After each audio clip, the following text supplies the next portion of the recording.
Hi, Sarah. Hello. Hi, Fredrik. And hello, everyone else, and welcome to This Week at LogTrade. And it is it the third or second episode? No, this is a big moment. We changed from This Week at LogTrade to every second week at LogTrade, but we will keep This Week at LogTrade as the name. So it's the second episode, the third season. Yeah. And it's Friday. It's Friday. We normally record this on Wednesday. So it's Friday, the second week. So it's many news today for us. It's Friday, the 11th of February, someone wondering. And I'm back in Sweden. Yeah, it's in Gothenburg.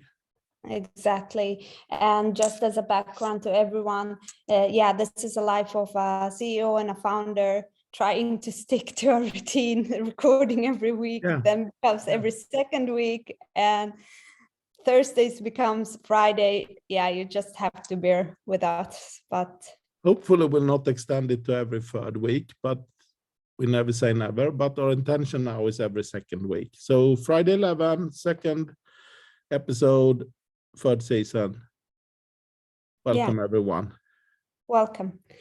So today's topic, since for you that heard the last two episodes, we have changed a little bit of the agenda to speak about a certain topic. And today we have chosen to speak a little bit about circular businesses or circular economy. And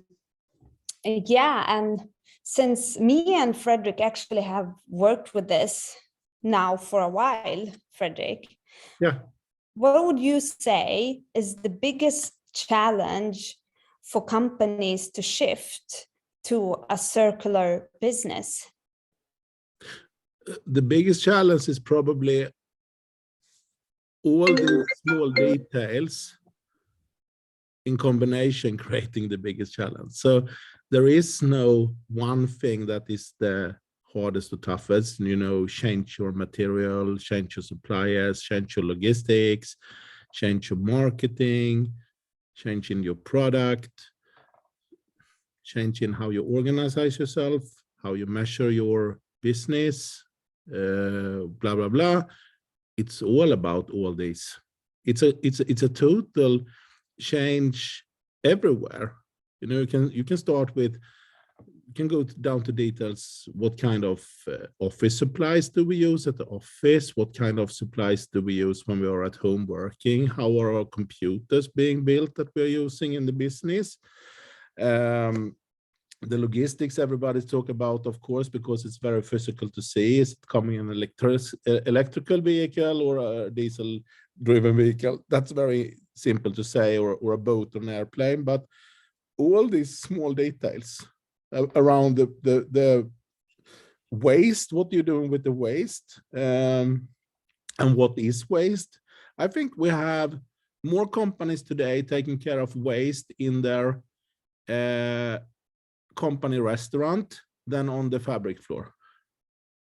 So when all of this started, we're being aware of working in more sustainable models and circular business model. Actually, in the beginning, the supply chain wasn't a part of it, especially if you look at producing companies looking mostly on their product and how can they get a circularity around the product. And a circularity around the product could be in recycling, reusage, or finding new places for that product and extending the life cycle actually of a product. Supply chain was not a part almost of the full circularity or looking at the product. It was almost handled like, well, I can't do anything about it anyway, and it's out of my responsibility. But the shift we are seeing now a couple of years ago is right now you are including all of the parts around your product, even supply chain, when you're looking at circular business model. Or you can drive it also to the tax system in countries.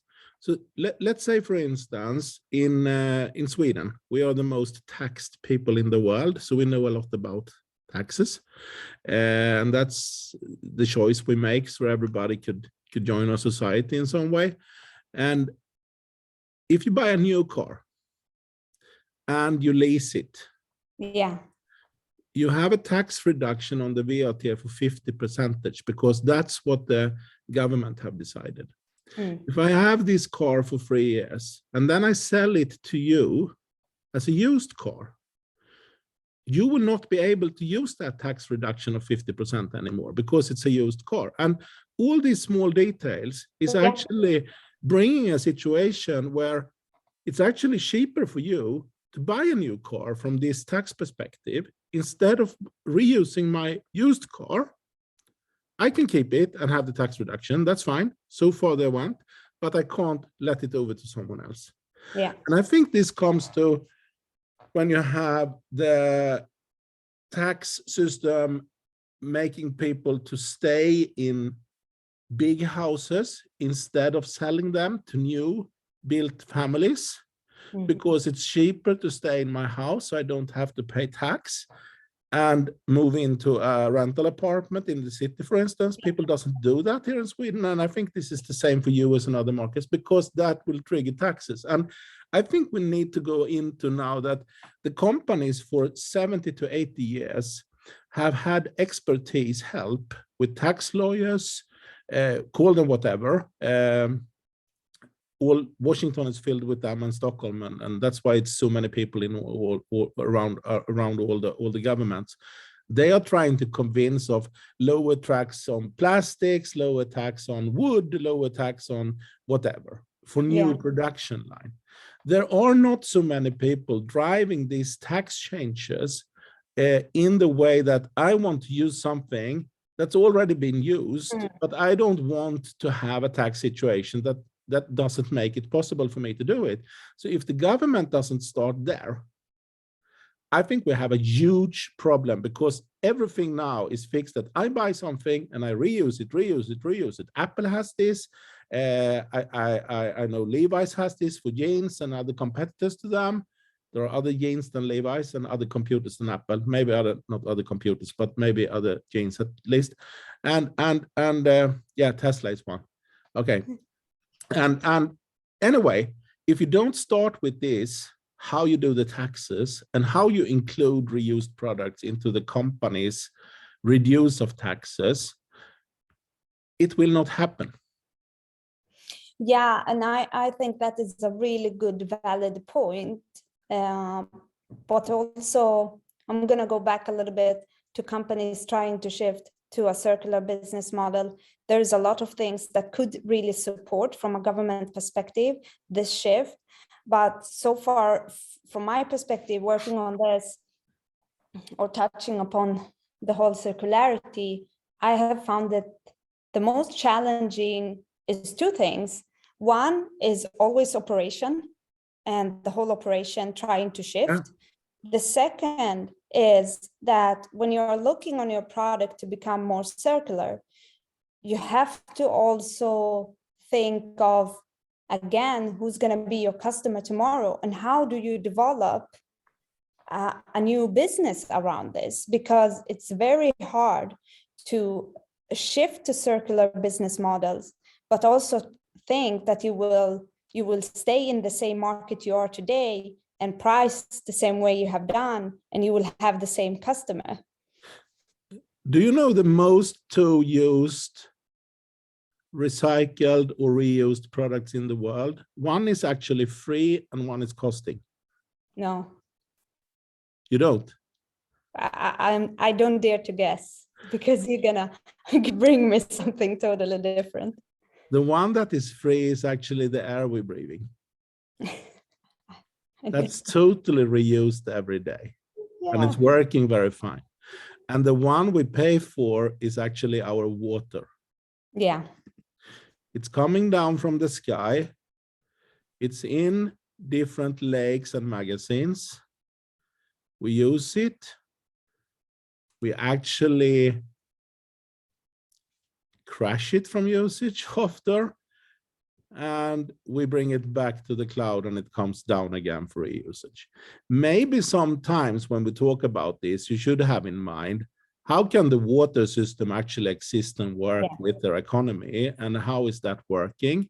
And one thing there is actually that there are no water supply system in the world besides the water we are drinking in sold bottles, but that's something else. But there are no water system in the world that could be run without the government being involved. Yeah. And I think when it comes to everyday things like food or whatever, I don't say we're going to have a communistic relationship to this, because that has not worked, I think, maybe in China, but not elsewhere. But I think that if you don't have this combination of the society or the village, or as we talk about the logville, where you share some stuff here and you actually put up some rules exactly for how to use the water system. That was actually distributed by the Romans. And you know the hypothesis, have you heard the hypothesis that the Roman dies from starting to distribute water? Because at that time, they didn't have the copper and that technology we have today. So they used a lot of lead. And when you put lead inside this system, that will actually poison you, so you start to die. That's one hypothesis they have about why the Romans disappeared. And today we are all having the pleasure to have water everywhere, clean water and distributed, and going to swim or drink or whatever. But I think it's very important to remember it's nothing new about this, but it is new because when you do it only on corporate level and you do it in silos with one corporate or one business or whatever, now we have electrician Tesla going around, now we have electrician trucks going around. It's not about that. It's a combination of everything, like water and like the air we breathe. We need to have it in a system working together. And that's the reason we're trying to get the standard of Internet of Logistics there as one piece of this, of course. But anyway, it's a thought you should have in mind. And you have to align as well new type of partnerships. The traditional way of partnering up is not working anymore. You have to find a new way of partnering up, because if you're now taking responsibility of the full life cycle or having a circular business model, it is not the same as you're going to do it all yourself to get the sustainable business model, because then you have, as you said, created a silo structure. You have to look at your partnership and how do you transform them with you still having the responsibility of your product. But then we come to traceability. Yeah, exactly. Because what is this? You know, I don't know any person, at least in Sweden or US, where I have the experience, or part of Europe, that is actually thinking about traceability of the water coming from the system, because we trust it, because government is involved.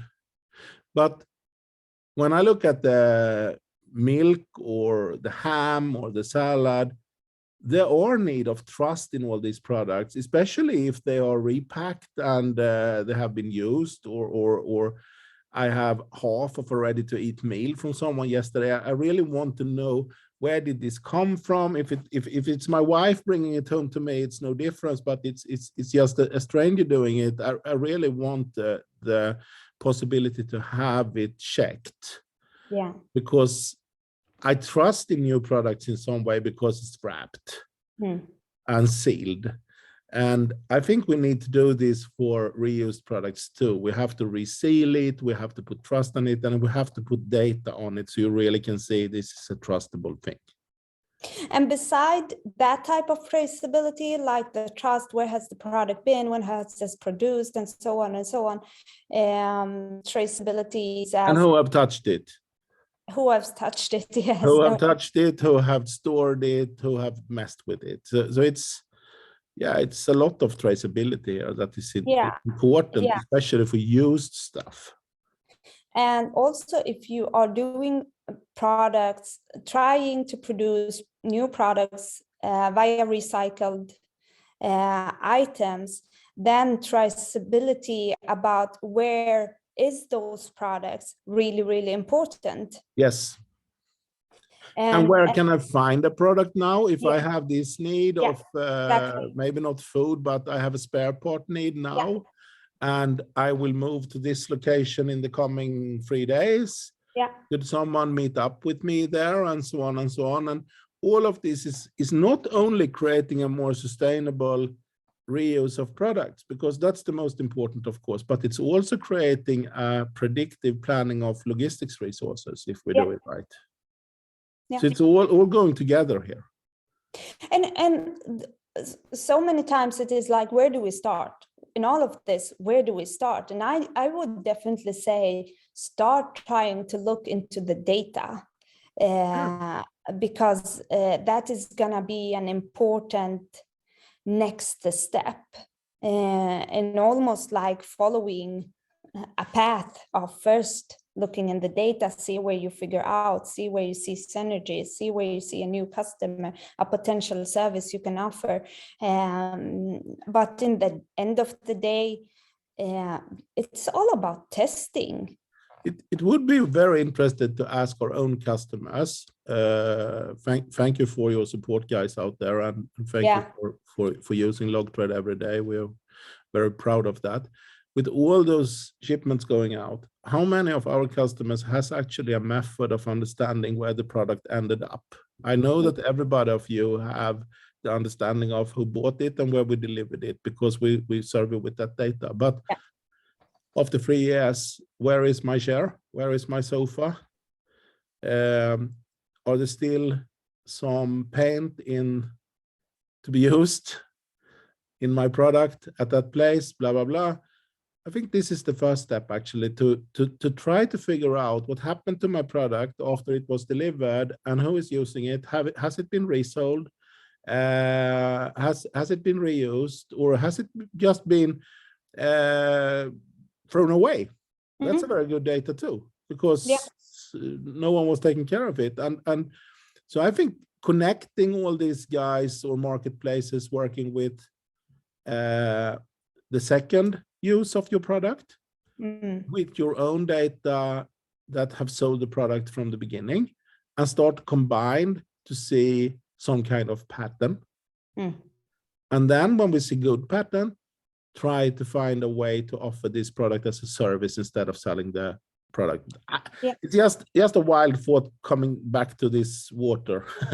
But I think that has been the easiest for us as well. Once we just we take a product and we just start to break down the journey of that product and the data inputs along that way, and that has been the easiest way to start somehow. From everything we have done so far, I can think that is the easiest, to start looking at one product, start looking at the journey, start looking at the data flows, and then you can start figuring things out.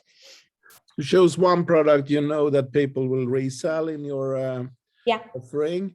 Try to figure out how to get the data about when they sold it. If you set up a subscription or an online account or whatever, helping them with them, or if you connect yourself to marketplaces reselling your stuff because you have very unique name on your product, like I have this bookshelf called Billy. It's much easier than it's called XYZ, because maybe people don't remember XYZ. So if you have that type of product with specific names that could be used when you're reselling it on different marketplaces, try now to collect data from that marketplace or that process to see if that patterns is giving you something new. And